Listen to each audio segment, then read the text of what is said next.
مولانا غامدی یہی کہتا ہے، وہ کہتے ہیں جناب عملی تواتر سے، کس کا عملی تواتر؟ ایران والوں کا عملی تواتر اور ہے۔ اللہ تعالیٰ فرماتے ہیں وَمَا أَرْسَلْنَا مِن رَّسُولٍ إِلَّا لِيُطَاعَ بِإِذْنِ اللَّهِ، ہم جس پیغمبر کو اور رسول کو بھی اس دنیا میں بھیجتے ہیں اس کے بعثت کا مقصد یہ ہوتا ہے کہ اس کی اطاعت کی جائے۔ جس طرح قرآن مجید اللہ ذو الجلال والاکرام نے اپنے نبی پہ نازل کیا، حدیث بھی نازل کی ہے، تو جو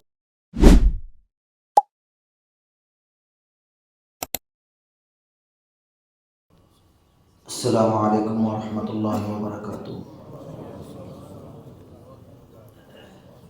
الحمد للہ حمدا کثیرا طیبا مبارکا فی مبارکا علیہ کما یحب ربنا ویرضى، والصلاة والسلام علی نبینا وحبیبنا المجتبى، اما بعد فاعوذ باللہ السمیع العلیم من الشیطان الرجیم من حمدہ ونفخہ ونفثہ، بسم اللہ الرحمن الرحیم۔ ما آتاکم الرسول فخذوہ وما نہاکم عنہ فانتہوا، وقال اللہ عز وجل فی مقام آخر وما ارسلنا من رسول الا لیطاع باذن اللہ۔ ابا ذی وقار، آج کا عنوان اہم بھی ہے اور کچھ پیچیدہ بھی ہے، لیکن میں چونکہ یہ ایک عوامی مجلس ہے اس میں انتہائی سادگی کے ساتھ اس عنوان کو آپ کی گوشگزار کرنے کی کوشش کروں گا۔ فتنہ انکار حدیث اور منکرین حدیث، اس حوالے سے علماء نے بہت لکھا ہے اور قرآن مجید نے حجیت حدیث پہ ہمارے لیے بہت سی راہیں ہموار کر دی ہیں۔ تو سب سے پہلے میں آپ احباب کے سامنے یہ بات عرض کرنا چاہتا ہوں کہ جو شخص بھی حدیث کا انکار کرتا ہے در حقیقت وہ مقام مصطفیٰ کو گرا دیتا ہے۔ جو اللہ تعالیٰ نے منصب رسالت میں اپنے نبی کو مقام دیا ہے، انکار حدیث کا سب سے پہلا مرحلہ یہ ہوتا ہے اور اس کی پہلی چوٹ محمد الرسول اللہ صلی اللہ علیہ وسلم کے مقام نبوت پہ پڑتی ہے۔ اس کا سبب کیا ہے؟ جو آیت میں نے آپ کے سامنے دو آیات پڑھی ہیں، ہم ان پہ غور کرتے ہیں۔ اللہ تعالیٰ فرماتے ہیں وَمَا أَرْسَلْنَا مِن رَّسُولٍ إِلَّا لِيُطَاعَ بِإِذْنِ اللَّهِ، ہم جس پیغمبر کو اور رسول کو بھی اس دنیا میں بھیجتے ہیں اس کے بعثت کا مقصد یہ ہوتا ہے کہ اس کی اطاعت کی جائے۔ اگر پیغمبر کی بات حجت اور دلیل ہی نہیں ہے اور نبی کی بات کا انکار ہی کر دینا ہے تو اطاعت کس چیز میں پیغمبر کی ہوگی؟ بعض منکرین حدیث کہتے ہیں کہ نہیں، ہم رسول کی بات وہ لیں گے جو قرآن کے مطابق ہے، جو رسول کی بات قرآن کے مطابق نہیں وہ نہیں لیں گے۔ گویا دبے لفظوں میں یہ کہنا چاہتے ہیں کہ رسول کی کچھ باتیں قرآن کے مخالف ہوتی ہیں، کچھ قرآن کے مطابق ہوتی ہیں۔ پیغمبر وحی سے بات کرتے ہیں اور اللہ کی وحی میں تضاد نہیں ہے، تو دین کے مسئلے میں جب نبی نے بات کرنی ہے تو قرآن اور حدیث کا تضاد نہیں ہو سکتا۔ اور اللہ تعالیٰ فرماتے ہیں ما آتاکم الرسول فخذوہ وما نہاکم عنہ فانتہوا، جو بھی تمہیں پیغمبر دے دیں اس کو لے لو اور جس چیز سے منع کر دیں اس سے رک جاؤ۔ حدیث کا انکار کرنے والا جو شخص ہے، اللہ کے رسول صلی اللہ علیہ وسلم پر اترنے والی وہ وحی کا منکر بن جاتا ہے، اور یہ وحی کا انکار بالآخر اس کو انکار حدیث سے انکار قرآن تک پہنچا دیتا ہے۔ یہ اس قدر خطرناک فتنہ ہے۔ وحی کا منکر کیسے بنتا ہے آدمی انکار حدیث کر کے؟ اور وحی کے منکر کے بارے میں آپ احباب بھی بخوبی جانتے ہیں کہ جو شخص قرآن کی کسی ایک آیت کا انکار کرے اس پر علماء نے فتوے کیا لگائے ہیں۔ جو آدمی پھر وحی حدیث کی صورت میں اگر ہو تو اس کا انکار کرے تو اس کا حکم کیا ہوگا، اس کا تقابل کر لیجئے۔ اللہ ذو الجلال والاکرام قرآن مجید کے اندر فرماتے ہیں چھٹا پارہ انا اوحینا الیک کما اوحینا الی نوح والنبیین من بعدہ، اے اللہ کے پیارے حبیب ہم نے آپ کی طرف وحی ایسے کی ہے جیسے ہم نے پہلے نبیوں پہ وحی کی ہے۔ انا اوحینا الیک کما اوحینا الی نوح والنبیین من بعدہ، نوح علیہ السلام پہ اور ان کے بعد نبیوں پہ ہم نے وحی کیسے کی اللہ تعالیٰ نے وہی دو صورتوں میں نازل کی ہے، کتاب کی صورت میں بھی وہی اور کتاب سے ہٹ کر بھی وہی، دونوں صورتوں میں۔ آدم علیہ السلام کو دیکھ لیں تب بھی، موسیٰ علیہ السلام کو دیکھ لیں تب بھی، دیگر انبیاء کو دیکھ لیں تب بھی اللہ تعالیٰ نے کتاب کی وحی بھی کی ہے اور کتاب سے ہٹ کر بھی وحی کی ہے۔ ہم موسیٰ علیہ السلام کی بات صرف لیتے ہیں، وقت کی قلت کے تحت میں صرف دو چار باتیں عرض کر کے ہم منکرین حدیث کی طرف آگے بڑھنا چاہتے ہیں۔ موسیٰ علیہ السلام کو نبوت و رسالت کب ملی؟ مدین سے چلے ہیں، بیوی کو ساتھ لیا ہے، راستے میں آگ دیکھی ہے، بیوی کو کہا ٹھہرو میں ذرا تمہارے لیے کوئی خبر لے کے آتا ہوں، یا آگ سلگ رہی ہے تو انگارہ لے کے آتا ہوں۔ پاس پہنچے ہیں تو وہاں پر اللہ ذو الجلال والاکرام نے آواز دے دی ہے، یا موسیٰ انی انا ربک فاخلع علیک انک بالوادی المقدس طویٰ۔ ابھی موسیٰ علیہ السلام پہ تورات تو نہیں اتری، موسیٰ علیہ السلام کی رب سے پہلے یہ گفتگو اور ملاقات ہے، ملاقات گفتگو کی ہے، اور اللہ تعالیٰ کیا کہہ رہے ہیں کہ انک بالوادی المقدس طویٰ وانا اخترتک فاستمع لما یوحیٰ۔ اے موسیٰ سن جو آپ کی طرف وحی کی جا رہی ہے، آپ سنیے۔ اب اللہ کہہ رہے ہیں فاستمع لما یوحیٰ، آپ سنیں اس بات کو جو آپ کی طرف وحی ہو رہی ہے۔ موسیٰ علیہ السلام آغاز نبوت میں رب نے جب چنا ہے، وحی اللہ کی طرف سے آ رہی ہے، اور وحی کیا ہے کہ آپ جا کے فرعون کو جا کر اللہ کا پیغام سنائیں اور بنی اسرائیل کی نجات کی بات کریں، یہ ساری باتیں ہو رہی ہیں۔ موسیٰ علیہ السلام چلے گئے فرعون کے دربار میں، اللہ نے وحی کی کہ ادخل یدک فی جیبک، اللہ نے وحی کی کہ لاٹھی پھینک کے عصا بن جائے گا، ہاتھ داخل کریں بغل میں تو ید بیضاء بن جائے گا، یہ ساری بات چیت ہو گئی۔ پھر آگے بڑھیے، فرعون اور اس کے حواری ناکام ہوئے، جادوگر مسلمان ہوئے، موسیٰ علیہ السلام قوم کو لے کر نکل پڑے اللہ کے حکم سے۔ اللہ نے پھر بھی کہا وَأَوْحَيْنَا إِلَىٰ مُوسَىٰ، ہم نے موسیٰ کی طرف وحی کی أَنْ أَسْرِ بِعِبَادِي، میرے بندوں کو لے کر چلیے۔ موسیٰ علیہ السلام لے کر چل پڑے، دریا سامنے، اللہ نے پھر وحی کی أَنِ اضْرِب بِعَصَاكَ الْبَحْرَ، یہ ساری وحی کا سلسلہ جاری ہے موسیٰ علیہ السلام پہ۔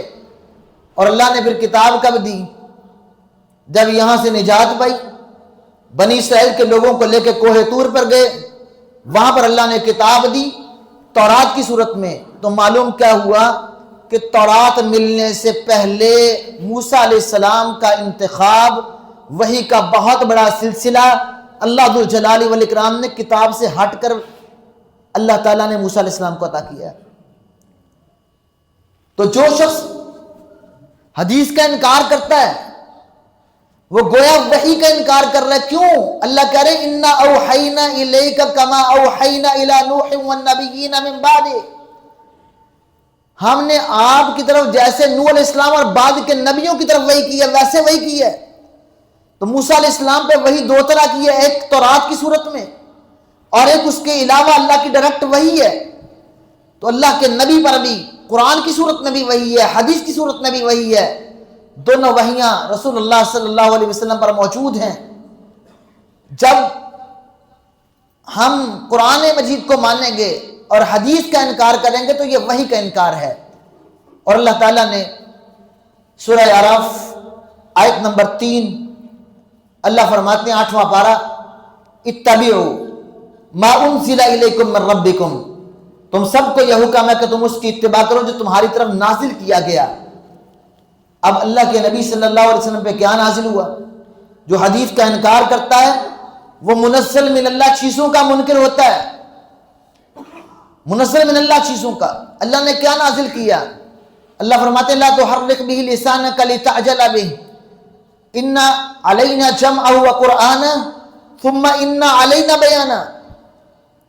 اللہ کے رسول صلی اللہ علیہ وسلم جب آپ پر وحی نازل ہو رہی ہو، آپ نے زبان کو ساتھ ساتھ حرکت نہیں دینی، قرآن کو جمع کرنا آپ کے سینے میں اور اس کو محفوظ کرنا یہ ہماری ذمہ داری ہے۔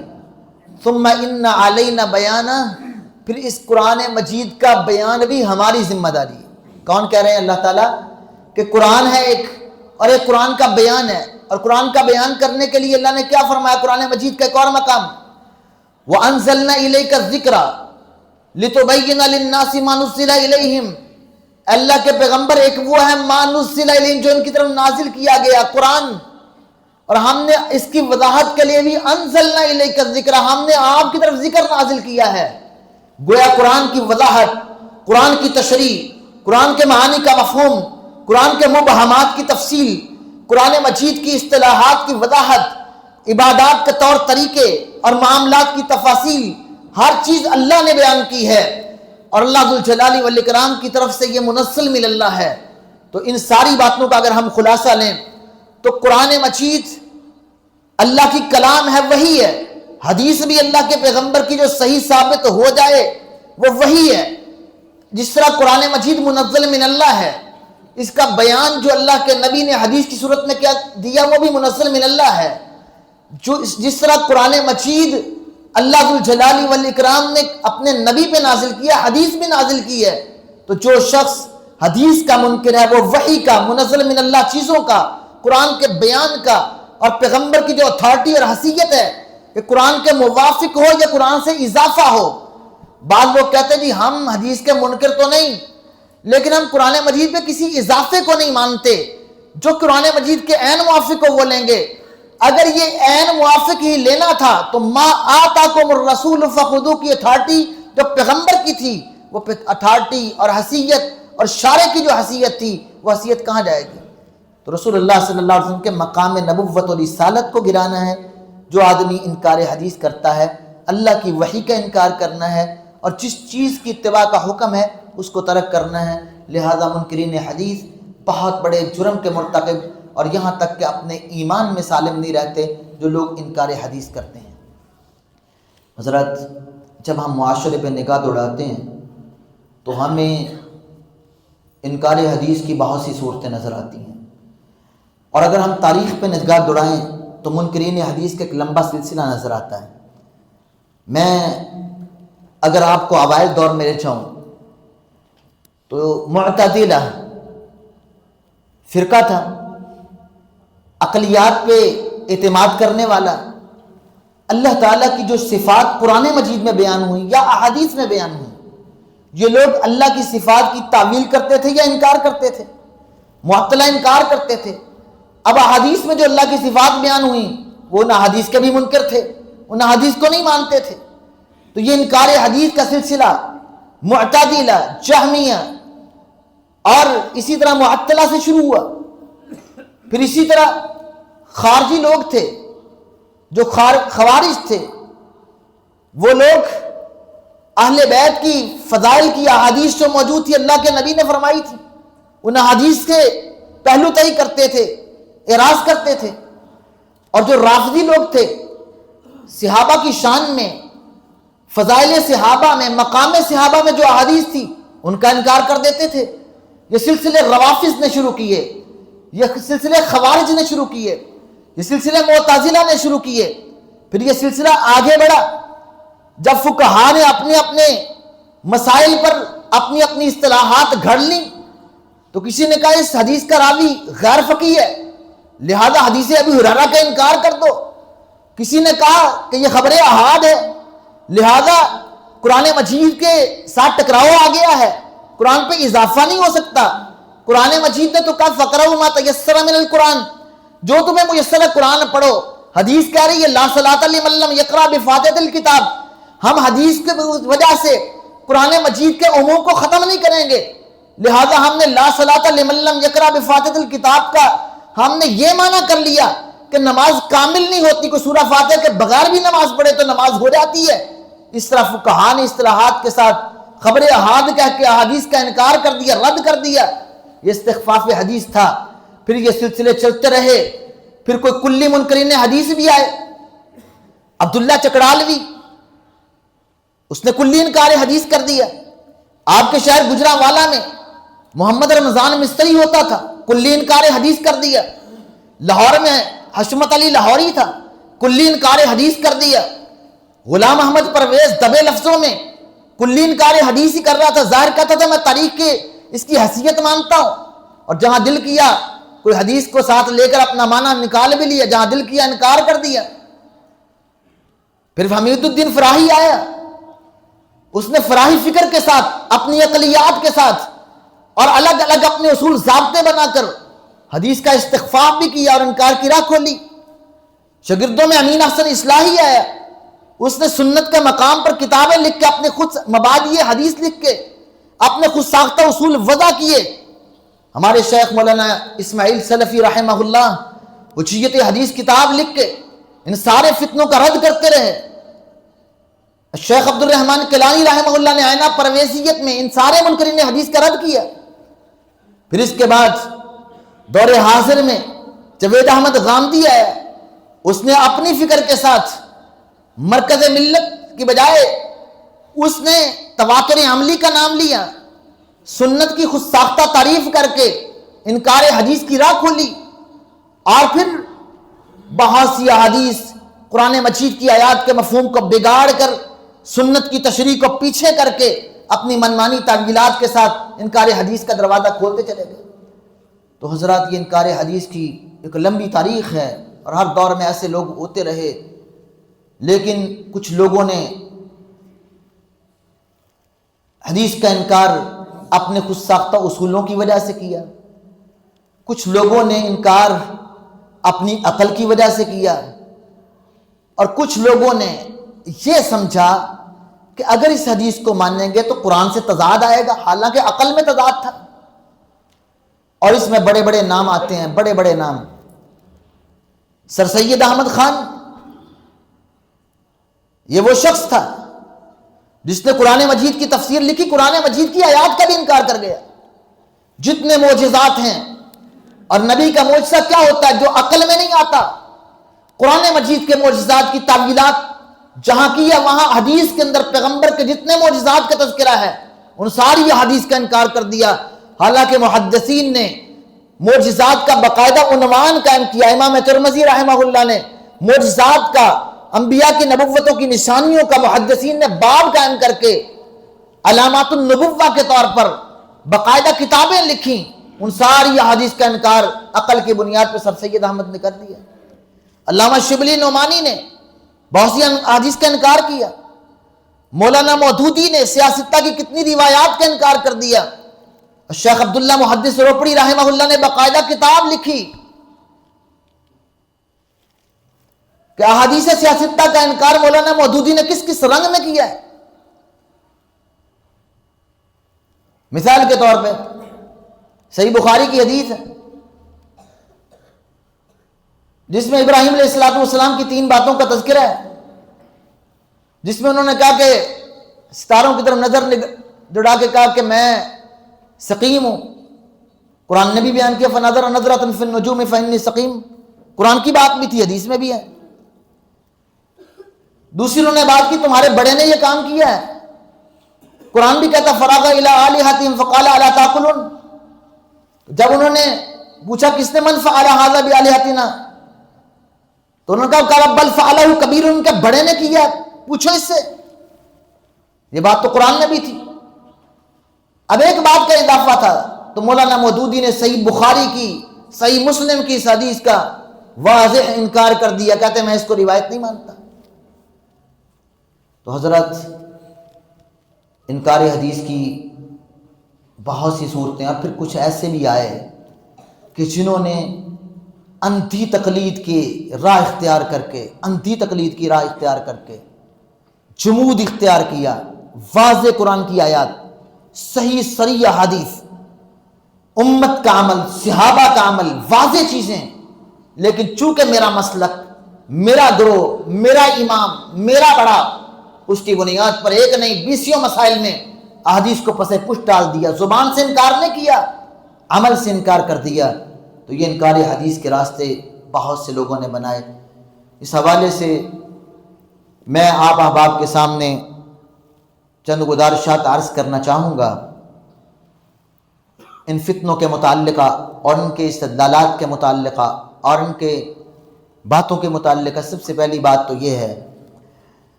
کہ جو شخص انکار حدیث کرتا ہے کس بنیاد پہ کرتا ہے؟ کبھی تو کہتے ہیں کہ قرآن مجید کو سمجھنے کے لیے کسی اور چیز کی ضرورت ہی نہیں ہے،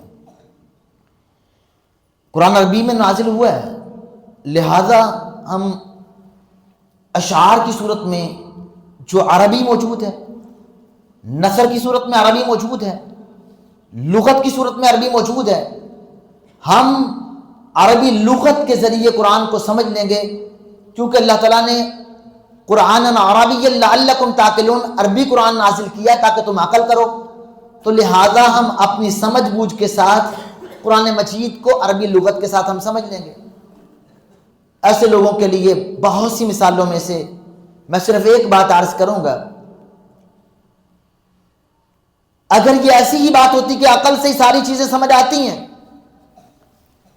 تو پھر صحابہ اپنے مسائل لے کے بارگاہ رسالت میں جو عربی دان تھے، ماحول عرب میں پیدا ہوئے تھے، فطاحت و بلاغت میں ان کا مقابل کوئی نہیں تھا، شعر و شاعری میں دنیا ان کے سامنے ہیچ تھی، اور زبان میں اصحاب زبان تھے، لیکن مختلف موقعوں پہ آتے رہے، حتیٰ یتبین لکم الخیط الابیض من الخیط الاسود من الفجر، جب سحری کا وقت بیان کیا اللہ کے نبی صلی اللہ علیہ وسلم نے فجر کا، کہ فجر صادق کیا ہوتی ہے، فجر کاذب کیا ہوتی ہے، تو ایک صحابی نے سرہانے کے نیچے 2 دھاگے رکھ لیے کہ یہ سیاہ کیسے ہوتا ہے اور سفید کیسے ہوتا ہے۔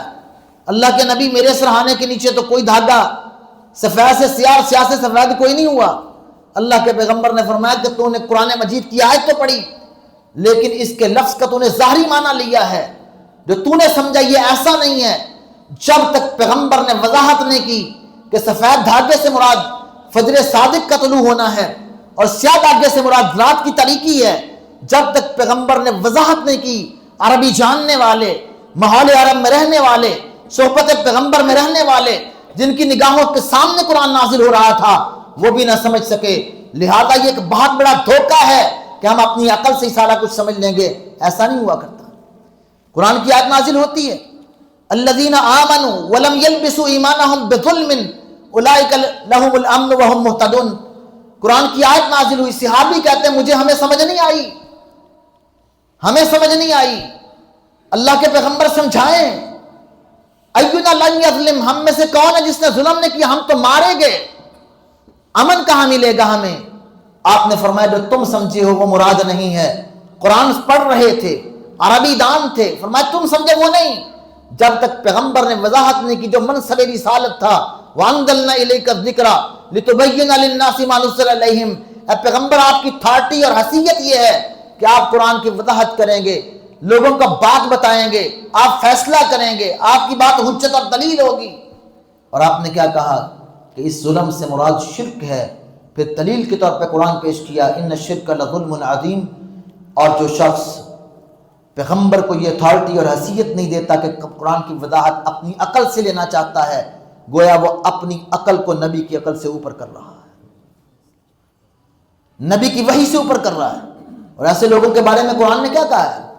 فَلَا وَرَبِّكَ لَا يُؤْمِنُونَ حَتَّى يُحَكِّمُوكَ فِيمَا شَجَرَ بَيْنَهُمْ۔ اے پیارے جب تک آپ کے فیصلے کو تسلیم نہ کر لیں، اللہ ان کو مومن نہیں مانتا۔ اور اللہ تعالیٰ نے قرآن مجید میں کیا کہا؟ وَمَا كَانَ لِمُؤْمِنٍ وَلَا مُؤْمِنَةٍ إِذَا قَضَى اللَّهُ وَرَسُولُهُ أَمْرًا أَن يَكُونَ لَهُمُ الْخِيَرَةُ مِنْ أَمْرِهِمْ۔ جب تک اللہ اور اس کے رسول کے فیصلے کو تسلیم نہ کر لیں، اس وقت مومن ہونے کا حق ادا نہیں کر رہے، کسی مومن کے لیے لائق ہی نہیں ہے۔ تو لہذا یہ کہنا کہ ہم عربی لغت کے ساتھ اس کو حل کر لیں گے، یہ درست نہیں ہے۔ عقل سے حل کر لیں گے، چلیں عقل کی بات بھی دیکھ لیتے ہیں۔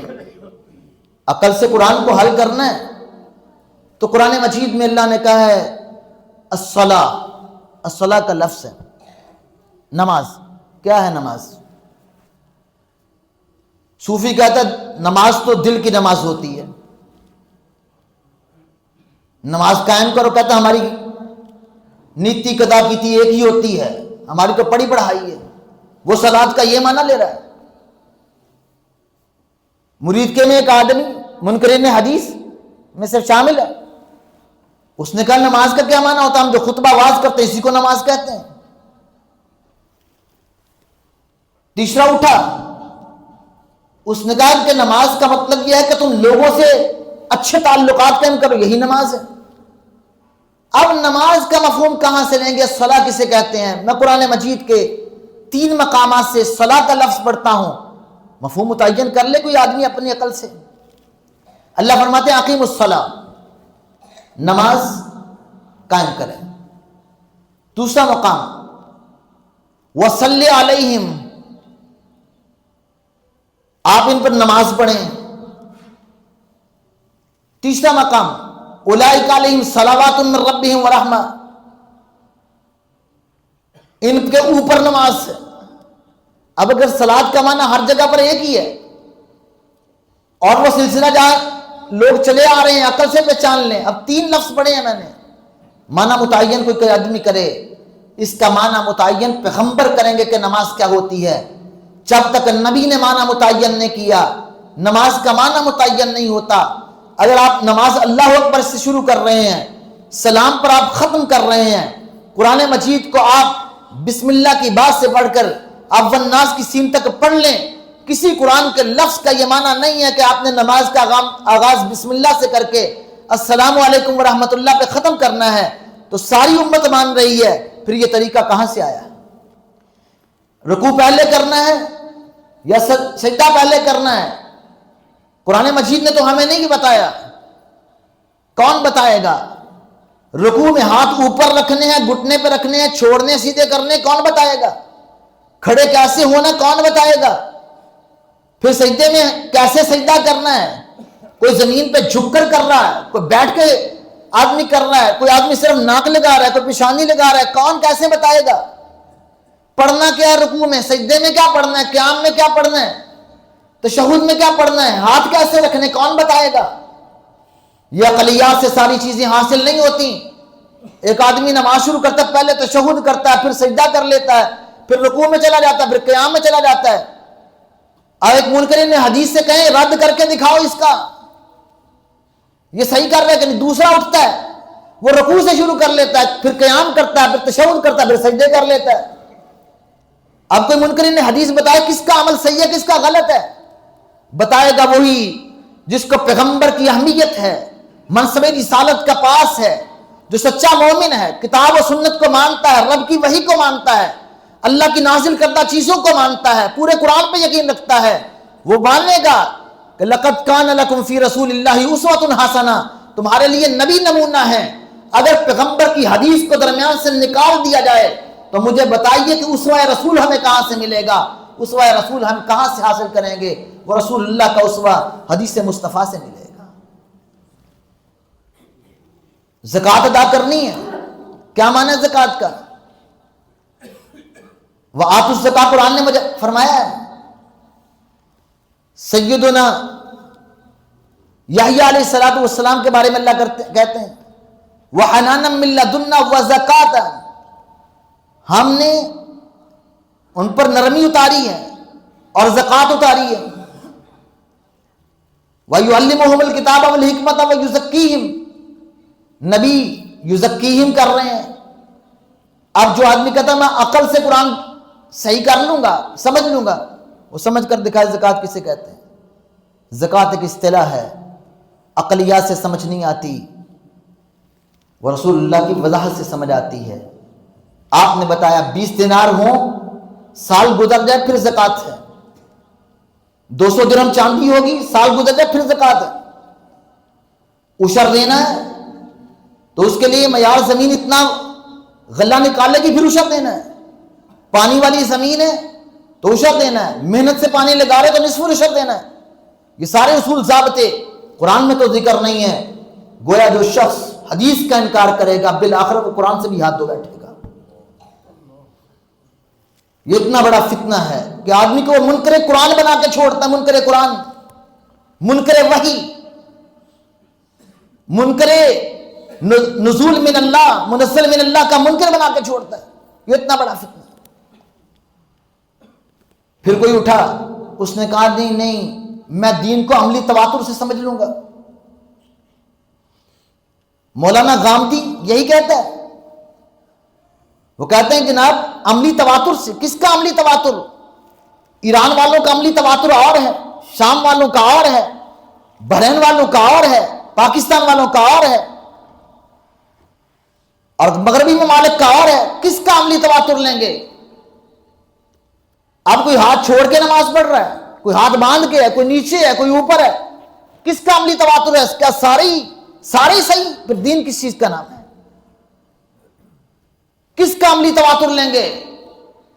اور اگر عملی تواتر ہی دین میں حجت ہے تو میں یہ سوال آپ کے ذہن میں بٹھانا چاہتا ہوں، ایسے شخص سے پوچھیں کہ صحابہ کرام رضوان اللہ علیہم اجمعین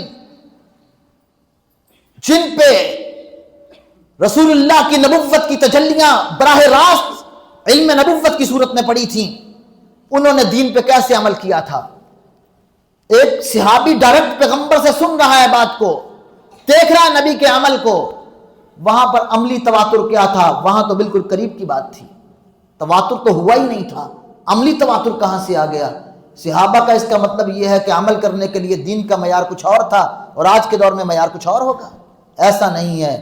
اللہ کا دین جو پیغمبر کے دور میں تھا وہی دین قیامت تک کے لیے ہے. جس طرح اس وقت دین کے لیے معیار تھے آج بھی وہی ہیں. ایسا کوئی مسئلہ نہیں ہے کہ وہ عملی تواتر کو دیکھتے ہوں گے.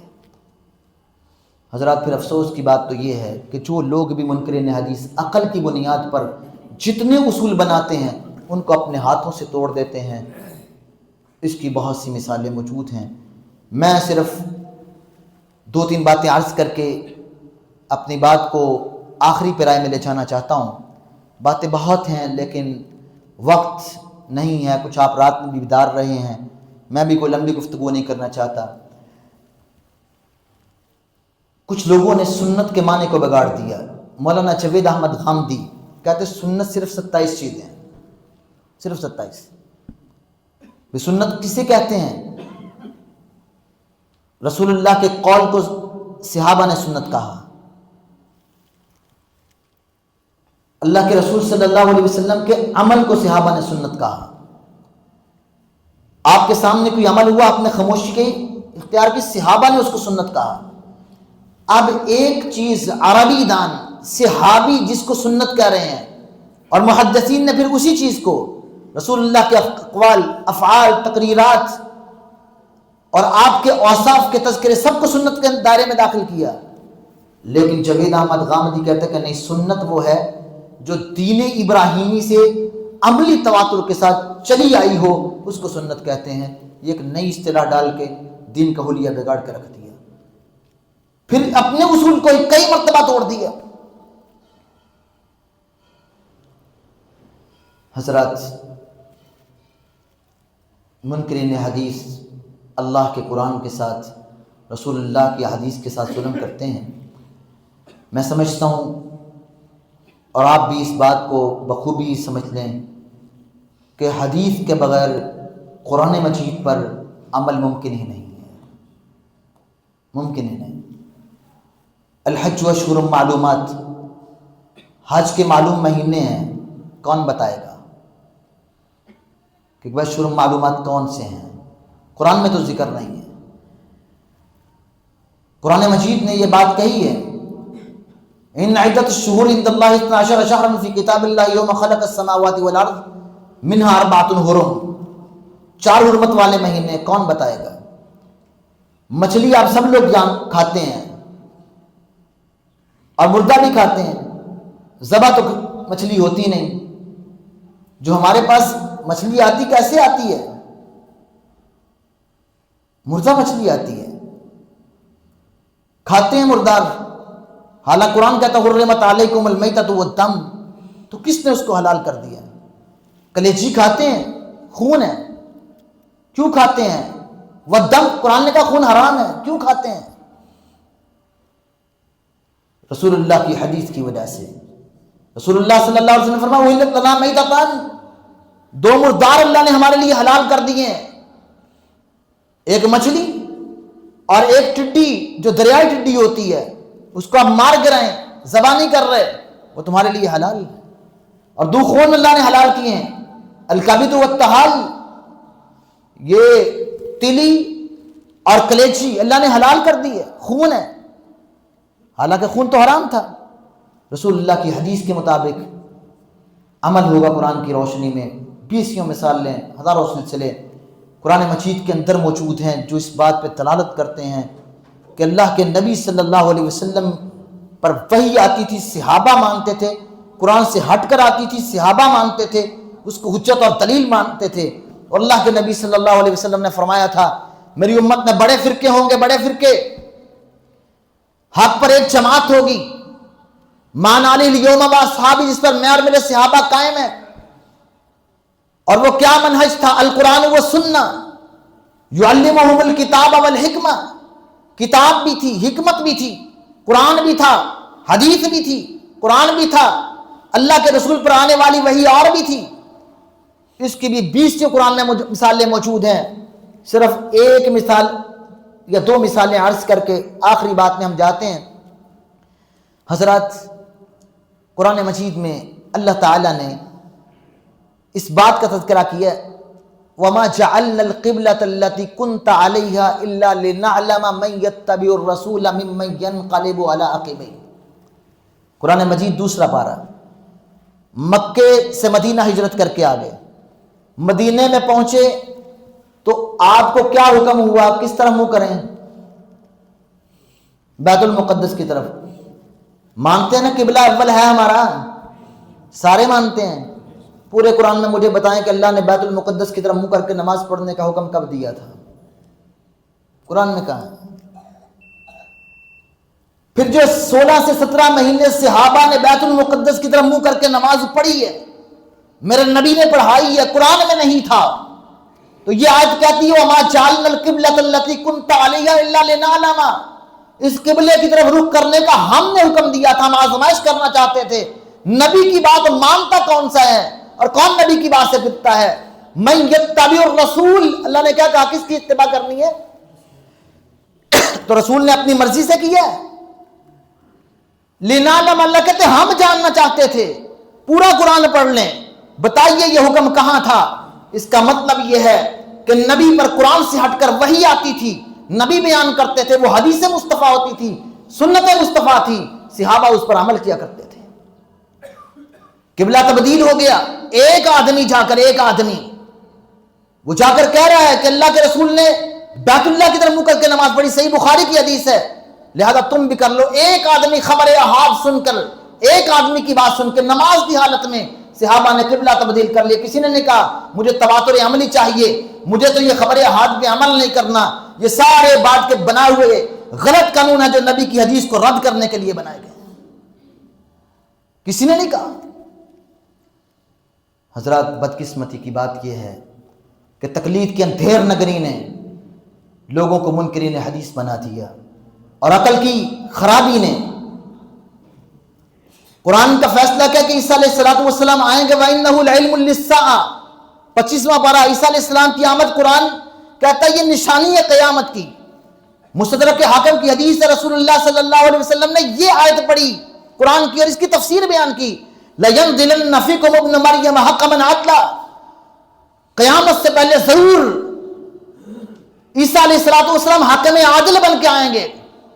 اور جاوید احمد غامدی کا نظریہ یہ ہے کہ الکتاب، ذالک الکتاب لا ریب فیہ، الکتاب کے اندر تورات بھی ہے، انجیل بھی ہے، پہلی کتابیں بھی ہیں۔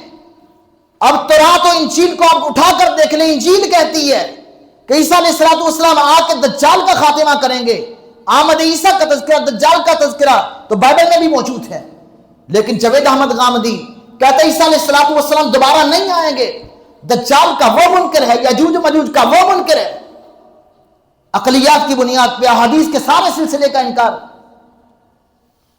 حضرات، پھر جب انسان بھٹکتا ہے تو خیر اس کی تفاصیل میں فکر غامدی نہیں بیان کرنا چاہتا، لیکن تقلید کے اندھیر نگریوں نے لوگوں کو تو کہاں تک پہنچا دیا۔ اللہ اکبر۔ کو 5-7 منٹ ہیں آپ کے پاس؟ ہیں 5-7 منٹ میں بات کو سمیٹتا ہوں۔ میں صرف 2-3 حوالے عرض کرتا ہوں. آپ نے مولانا تقی عثمانی کا بڑا نام سنا ہوگا. دارالعلوم کراچی کے شیخ الحدیث، اور اس وقت نظام معیشت میں پوری دنیا میں ایک نام ہے. انہوں نے کتاب لکھی درس ترمذی. درس ترمذی میں وطر کے مسئلے پر بات شروع ہو گئی. اللہ کے نبی صلی اللہ علیہ وسلم کی ایک حدیث نقل کی. رسول اللہ صلی اللہ علیہ وسلم نے کیا کیا؟ آپ نے 2 رکعتیں پڑھ کے سلام پھیرا، 1 وطر پڑھا. رسول اللہ صلی اللہ علیہ وسلم نے کتنے وطر پڑھے؟ تذکرہ کیا کرتے ہیں؟ کہتے ہیں مولانا انور شاہ کاشمیری 14 سال اس حدیث کا جواب ڈھونڈتے رہے، حدیث پہ عمل نہیں کیا. 14 سال. کہتے ثم صنع لی جواب، کہتے 14 سال بعد مجھے جواب آ گیا اور یہ جواب ہے اس کا. اور جواب کے بعد پھر بھی مطمئن نہیں ہوئے، تسلی پھر بھی نہیں ہوئی، حدیث رسول اللہ کو نہیں مانا. مومن کیا ہوتا ہے کہ جب اس کے سامنے رسول اللہ کی بات آ جائے سر تسلیم خم کرتا ہے. اور یہ ایسا ہی نہیں. اب ایک شخص نماز پڑھنا چاہتا ہے، امام کی فرضی نماز ہے، مقتدی کی نفلی ہے. امام کی نفلی نماز ہو، مقتدی کی فرضی نماز ہو. امام اور مقتدی کی نیت کا یہ فرق ہو سکتا ہے، حدیث میں واضح ہے. لیکن حنفی حضرات اس کو نہیں مانتے. وہ کہتے ہیں امام مقتدی کی نیت کا فرق نہیں ہو سکتا. اب مشکات کی شرح مرکات میں ملا علی قاری حنفی کیا لکھتے ہیں؟ مسئلہ یہ پیش آیا کہ رسول اللہ صلی اللہ علیہ وسلم نے صلاۃ الخوف کی 2 رکعتیں آپ نے پڑھائیں ایک گروہ کو. 2 رکعتیں پڑھا دی، صحابی پڑھ کے چلے گئے. پھر دوسرا گروہ آیا. اب یہ آپ کی 2 رکعتیں تھیں نفل اور پیچھے پڑھنے والوں کی تھی فرض. آپ نے نفل پڑھی ہے، پیچھے والوں نے فرض پڑھے ہیں. حدیث نقل کر لی ہے مشکات میں. اب کہنے لگے حاضر حدیث مشکل علی مذہبینا، یہ حدیث ہمارے لیے بڑی مشکل ہے، ہمارے مذہب کے خلاف ہے. کہتے ہیں حدیث تو کہتی ہے کہ مسئلہ یہ ہو کہ امام نفلی پڑھ رہا ہے، مقتدی فرضی پڑھ رہے ہیں، صحابہ نے پڑھی ہے نبی کی نفل کے پیچھے فرض کی نماز اور نبی اسوہ ہے. لیکن کہتے ہیں کہ لیکن ہم چونکہ مقلد ہوتے ہیں ہمارے لیے تقلید لازم ہے. اور شیخ الہند کا لقب پانے والے مولانا محمود الحسن دیوبندی نے کیا لکھا تقریر ترمذی میں، آج بھی چھپتی ہے. بے خیار کا مسئلہ آیا، حدیث شافعی، کہتے ہیں امام شافعی نے ان حدیثوں سے استدلال کیا، ہمارے یہ دلائل ہیں. پھر کہنے لگے کہ سارے دلائل کو پیش پرکھ لیں. الحق والانصاف فی هذه المسألة الشواف، حق بھی شافعیوں کے ساتھ، انصاف بھی شافعیوں کے ساتھ، دلائل بھی شافعیوں کے ساتھ.